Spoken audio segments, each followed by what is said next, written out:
Hello and welcome to Escape Below Hell. This is a video series designed to help you become a better overall League of Legends player and also try to understand the game more. In this video I talk about mechanics and game knowledge.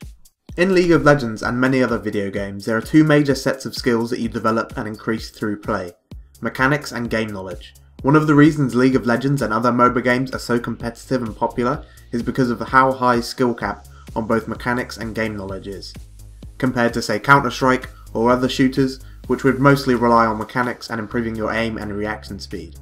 On the other hand, a game like EVE Online wouldn't require much mechanical skill and relies more on knowledge of what's going on in the game universe and all about the tiny details.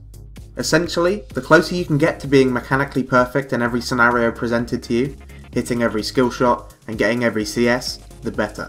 Also, the closer you can get to knowing absolutely every bit of knowledge about the game, for example, the exact cooldowns timer on an enemy's stun, or how much damage each spell or auto attack does to an enemy champion, the better.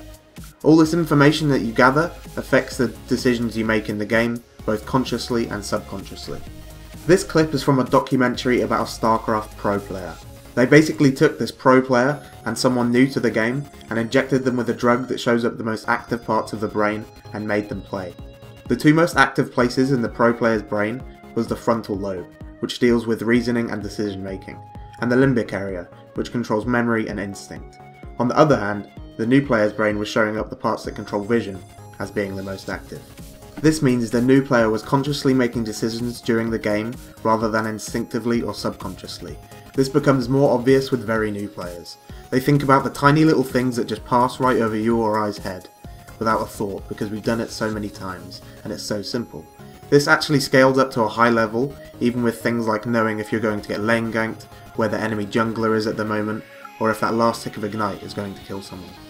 Every new tactic, trick, or hard fact about how things work in the game changes your perspective of how you see a game of League of Legends.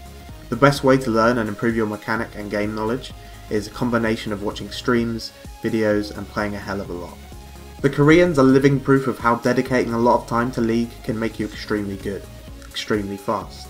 Zubufrost's Shy started playing League of Legends in April 2012. He got his first win just 6 months later in September against CLG EU in the Azubu Champions Summer Tournament. Of course, just practicing isn't enough though. You have to practice good. If you're playing bot games as Teemo for 10 hours a day, it's likely you won't get much better. If you aren't putting proper thought or reasoning into why you're dying or losing games, then you can't complain about it. Thanks for watching. If you enjoyed the video, please consider giving it a like, and I'll see you next time.